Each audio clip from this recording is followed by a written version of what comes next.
नमस्कार। खबरों के इस बुलेटिन 'ਚ ਤੁਹਾਡਾ स्वागत है। मैं हाँ स्वरणजीत सिंह। पहला पेश ने चोणवीं खबरां।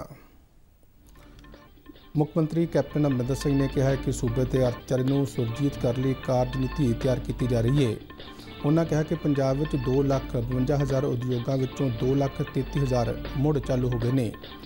प्रवासी मजदूर भी सूबे ਵਿੱਚ वापस आ रहे हैं।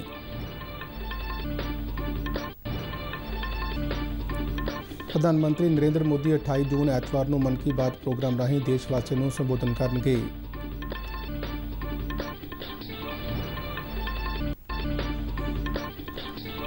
ਰੱਖਿਆ ਮੰਤਰੀ ਰਾਜਨਾਥ ਸਿੰਘ ਨੇ ਕਿਹਾ ਕਿ ਭਾਰਤ ਤੇ ਰੂਸ ਵਿਚਾਲੇ ਵਿਸ਼ੇਸ਼ ਰਣਨੀਤਿਕ ਸਾਂਝੇ ਉਹ ਅੱਜ 75ਵੇਂ ਵਿਕਟਰੀ ਪਰੇਡ ਦਿਵਸ ਦੇ ਸਮਾਗਮਾਂ ਵਿੱਚ ਸ਼ਾਮਲ ਹੋਏ।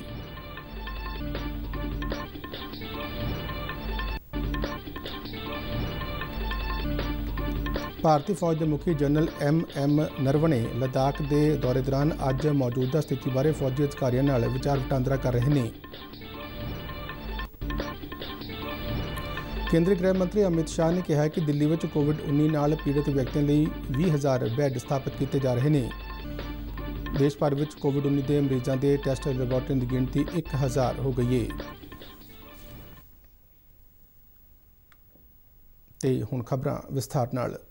ਮੁੱਖ ਮੰਤਰੀ ਕੈਪਟਨ ਅਮਰਿੰਦਰ ਸਿੰਘ ਨੇ ਗਲਵਾਨ ਘਾਟੀ ਵਿੱਚ ਹੋਈ ਹਿੰਸਾ ਨੂੰ ਚੀਨ ਦੇ ਵੱਡੇ ਮਨਸੂਬੇ ਦਾ ਹਿੱਸਾ ਕਰਾਰ ਦਿੰਦਿਆਂ ਕਿਹਾ ਹੈ ਕਿ ਭਾਰਤ ਇਸ ਘਟਨਾ ਨੂੰ ਗਸ਼ਤ ਦੌਰਾਨ ਹੋਈ ਝੜਪ ਕਹਿ ਕੇ ਰੱਦ ਕਰਨ ਦੀ ਗਲਤੀ ਨਾ ਕਰੇ, ਸਗੋਂ ਚੀਨ ਦੇ ਕਿਸੇ ਵੀ ਹਮਲੇ ਵਿਰੁੱਧ ਸਖਤ ਸਟੈਂਡ ਲਵੇ।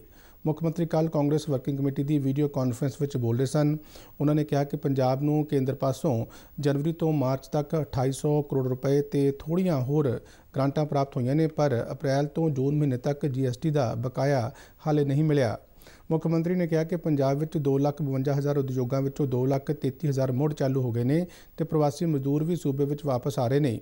ਉਹਨਾਂ ਕਿਹਾ ਕਿ ਸਨਅਤੀ ਇਕਾਈਆਂ ਇਸ ਵੇਲੇ 40% ਸਮਰੱਥਾ ਨਾਲ ਕੰਮ ਕਰ ਰਹੀਆਂ ਨੇ, ਜਿਨ੍ਹਾਂ ਨੂੰ ਪੂਰੀ ਤਰ੍ਹਾਂ ਕੰਮ ਕਰਨ ਵਿੱਚ ਅਜੇ ਕੁਝ ਮਹੀਨੇ ਲੱਗਣਗੇ। ਉਹਨਾਂ ਕਿਹਾ ਕਿ ਸੂਬਾ ਹਰ ਰੋਜ਼ 15 ਲੱਖ PPE ਕਿੱਟਾਂ ਬਣਾਉਣ ਦੇ ਸਮਰੱਥ ਹੋ ਗਿਆ ਹੈ, ਪਰ ਇਹਨਾਂ ਨੂੰ ਖਰੀਦਣ ਵਾਲਾ ਕੋਈ ਨਹੀਂ ਹੈ। ਉਹਨਾਂ ਦੱਸਿਆ ਕਿ ਇਹਨਾਂ ਕਿੱਟਾਂ ਨੂੰ ਬਰਾਮਦ ਕਰਨ ਦੀ ਇਜਾਜ਼ਤ ਲੈਣ ਲਈ ਪ੍ਰਧਾਨ ਮੰਤਰੀ ਨੂੰ ਵੀ ਪੱਤਰ ਲਿਖਿਆ ਹੈ। सूबे के अर्थचारे की पुनर सुरजीती की योजना बारे मुख्यमंत्री ने कहा कि कार्यनीति तैयार करने लिए मोन्टेक सिंह आलूवालिया कमेटी सरकार नाल फीडबैक साझी कर रही है, जिस मुताबिक अगला रस्ता तैयार किया जा रहा है। सूबे में कोविड की स्थिति बारे अमरिंदर सिंह ने कहा कि सूबे में टैसटिंग लगातार बढ़ाया जा रहा है तो महामारी के फैलाव को रोकने लिए सूखम रणनीति अपनाई गई है। उन्होंने कहा कि सूबे में केसां की गिणती वधन का कारण बाहरी सूबों के मुल्कों तो वड्डी गिणती में लोगों का पंजाब में आना है। प्रधानमंत्री नरेंद्र मोदी 28 जून ਨੂੰ रेडियो ਤੇ मन की बात प्रोग्राम ਰਾਹੀਂ देश के लोगों ਨੂੰ संबोधन ਕਰਨਗੇ। इस प्रोग्राम ਲਈ प्रधानमंत्री ਵੱਲੋਂ ਲੋਕਾਂ ਤੋਂ ਸੁਝਾਅ ਮੰਗੇ ਗਏ ਨੇ। ਇੱਕ ਟਵੀਟ ਸੁਨੇਹੇ ਵਿੱਚ ਉਹਨਾਂ ਕਿਹਾ ਸੀ ਕਿ ਇਸ ਮਹੀਨੇ ਦੀ 28 ਤਰੀਕ ਨੂੰ मन की बात ਹੋਵੇਗੀ। प्रधानमंत्री ने आस प्रगटाई है कि 28 जून ਨੂੰ ਪ੍ਰਸਾਰਿਤ ਹੋਣ ਵਾਲੇ ਪ੍ਰੋਗਰਾਮ ਦੌਰਾਨ ਕੋਰੋਨਾ ਦੇ ਖਿਲਾਫ ਜੰਗ ਅਤੇ ਉਸ ਦੇ ਨਾਲ ਜੁੜੇ ਮੁੱਦਿਆਂ ਤੇ ਗੱਲਬਾਤ ਕਰਨ ਲਈ ਉਹਨਾਂ ਦੇ ਕੋਲ ਬਹੁਤ ਕੁਝ ਹੋਵੇਗਾ। इस महीनावार प्रोग्राम की यह 66वीं कड़ी होगी। मन की बात प्रोग्राम आकाशवाणी के नाल दूरदर्शन के सारे चैनलों पर भी प्रसारित किया जाता है। इस प्रोग्राम राही प्रधानमंत्री जिथे अपनी सरकार के प्रोग्रामों लोगों वालों किए गए चंगे कामों ते देश में दरपेश चुनौतियों का जिक्र करते हैं, उत्थे लोगों के सुझावों को भी इस प्रोग्राम में शामिल किया जाता है। कई लोगों नाल सीधी गलबात भी करते हैं, जिसके चलदे मन की बात प्रोग्राम वधेरे हरमन प्यारा होया है। ਰੱਖਿਆ ਮੰਤਰੀ ਰਾਜਨਾਥ ਸਿੰਘ ਨੇ ਕਿਹਾ ਕਿ ਭਾਰਤ ਤੇ ਰੂਸ ਵਿਚਾਲੇ ਵਿਸ਼ੇਸ਼ ਤੇ ਅਧਿਕਾਰ ਪ੍ਰਾਪਤ ਰਣਨੀਤਿਕ ਸਾਂਝ ਹੈ। ਉਹਨਾਂ ਕਿਹਾ ਕਿ ਰੂਸ ਨੇ ਯਕੀਨ ਦਿਵਾਇਆ ਕਿ ਉਹ ਭਾਰਤ ਰੂਸ ਵਿਚਾਲੇ ਫੌਜੀ ਸਮਝੌਤਿਆਂ ਤੇ ਪੂਰੀ ਤਰ੍ਹਾਂ ਅਮਲ ਕਰੇਗਾ। ਰੱਖਿਆ ਮੰਤਰੀ ਰਾਜਨਾਥ ਸਿੰਘ ਨੇ ਜਾਣਕਾਰੀ ਰੂਸ ਦੇ ਉਪ ਪ੍ਰਧਾਨ ਮੰਤਰੀ ਯੂਰੀ ਬੋਰਿਸੋਵ ਨਾਲ ਹੋਈ ਮੀਟਿੰਗ ਤੋਂ ਬਾਅਦ ਮੀਡੀਆ ਨੂੰ ਦਿੱਤੀ ਹੈ। ਉਹਨਾਂ ਕਿਹਾ ਕਿ ਰੂਸ ਨੇ ਯਕੀਨ ਦਿਵਾਇਆ ਕਿ ਉਹ ਸਾਰੇ ਸਮਝੌਤਿਆਂ ਤੇ अमल ही नहीं करेगा, बल्कि इन्हों जल्दी तो जल्दी पूरा करेगा।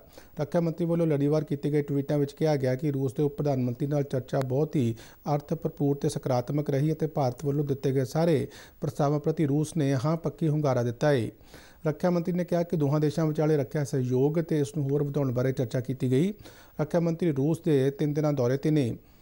राजनाथ सिंह अज मास्को में 75वीं विक्टरी डे परेड के समागम में शामिल होए। भारतीय फौज की एक 75 मैंबरी फौजी टुकड़ी, जिस में भारतीय फौज के 3 विंगां के जवान शामिल ने, वक्रे तौर पर विक्टरी परेड में हिस्सा लै रही है।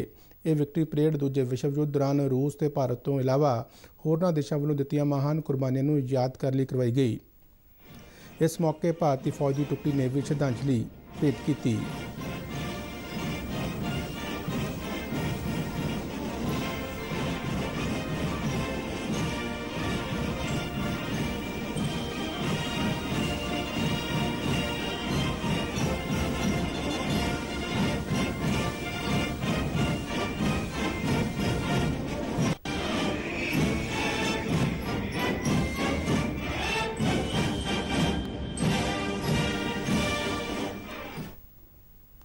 इस दौरान रूस ने संयुक्त राष्ट्र सुरक्षा कौंसल में भारत के स्थाई मैंबर बनने ਲਈ हमायत की है। रूस के विदेश मंत्री सेर्गेई लावरोव ने मास्को तो जारी बयान में कहा कि रूस पहला भी भारत के सुरक्षा कौंसल में स्थाई मैंबर बनने ਲਈ समर्थन करता रहा है।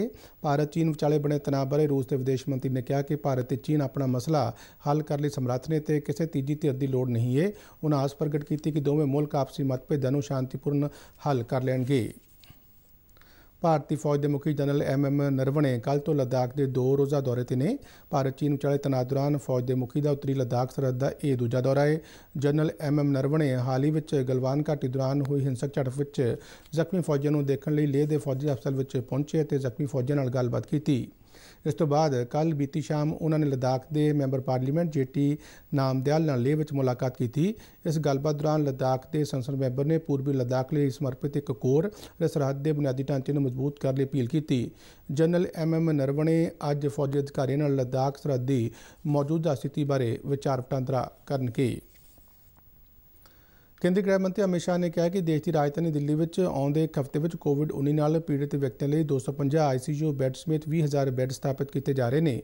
उन्होंने कहा कि दिल्ली के छतरपुर विचले राधा स्वामी ब्यास के डेरे में 10,000 बिस्तरों वाला कोविड केयर सेंटर इस महीने की 26 तरीक तो काम करना शुरू कर देगा। उन्होंने कहा कि इसका काम पूरी गति नाल चल रहा है। इस तो पहला दिल्ली के मुख्यमंत्री अरविंद केजरीवाल ने गृह मंत्री को एक चिट्ठी लिख के छतरपुर कोविड केयर केंद्र को ITBP को सौंपण लई कहा सी।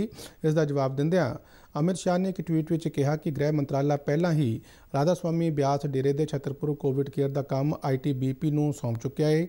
उन्होंने कहा कि कोविड-19 के पीड़ित मरीजों लिए DRDO ते टाटा ट्रस्ट केंद्र सरकार के सहयोग नाल 1000 बैड वाले हस्पताल स्थापित कर रहा है, जिसमें 250 ICU बैड होंगे। उन्होंने कहा कि यह आउंदे 10 दिनों में तैयार हो जाएगा तो भारतीय फौज वालों इसकी देख रेख की जाएगी। भारतीय डॉक्टरी खोज संस्था ने कहा कि हुण देश में कोविड-19 के मरीजों का टेस्ट करने लई लैबोरेटरियों की गिनती 1000 हो गई है। खोज संस्था ने इस गिनती को एक अहम कदम दस्सिया है। खोज संस्था ने कहा कि इस 730 सरकारी और 270 प्राइवेट लैबोरेटरियां शामिल ने। भारतीय डॉक्टरी खोज संस्था इस साल के शुरू में 23 जनवरी को देश में केवल एक लैबोरेटरी सी।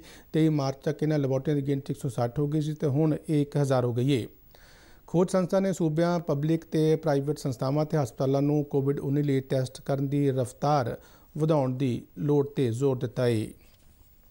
देश में कोविड-19 नाल ठीक होने वालों की गिनती वध के 2,58,685 तक पहुँच गई है।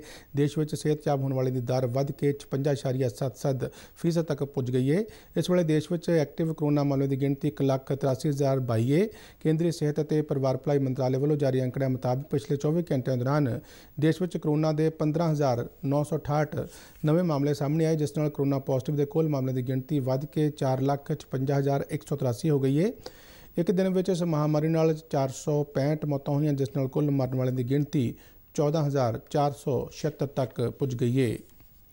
पंजाब में कोविड-19 नाल मरन वालों की गिनती 105 हो गई है। सेहत महकमे वालों दी जानकारी मुताबिक सूबे में हुण तक कोरोना वायरस नाल 4,397 केसां की पुष्टि हो चुकी है, जिन्हां विचों 3,047 मरीज सेहतयाब होकर घरी परते ने। महकमे ने दस्सिया कि अमृतसर में सब तो वध 792 कोरोना वायरस की पुष्टि वाले मरीज ने, जबकि लुधियाना में 615 तो जलंधर में 602 मरीज ने। केंद्रीय कॉमर्स ते सनत मंत्री पीयूष गोयल ने सनतकारां कहा है कि सनत खेतर में मुकाबले की स्थिति का फायदा चुकण के नाल नवीं सेवावां ते मंजिलां तलाशण। उन्होंने सनतकारां नूं उत्पादन की गुणवत्ता वाल खास ध्यान देने लिए कहा है। वो कल सर्विसेज एक्सपोर्ट कौंसल ते सेवा खेतर के उद्यमियों नाल एक मीटिंग दौरान गलबात कर रहे सन। इस मौके उद्यमियों ने कोविड-19 महामारी के मद्देनज़र कई सुझाव ते मंगां पेश कीतियां। केंद्रीय मंत्री ने कहा कि सेवा खेत्र में बेहद संभावनावां ने, पर इन्हां तो अजे तक पूरी तरह लाभ नहीं उठाया जा सकिया। उन्होंने कहा कि IT ते इस नाल संबंधित खेत्रों ने कामयाबी हासिल की है और यह IT ते IT नाल संबंधित सेवावां दी कुशल कार्य प्रणाली ते योग्यता नाल ही हो सकिया है। पीयूष गोयल ने कहा कि कोविड-19 के संकट को एक चुनौती ना समझ के बल्कि एक मौका समझना चाहिए है। तो इस नाल ही खबरों का यह बुलेटिन खत्म होता है। आग्ञा दिओ, धन्यवाद।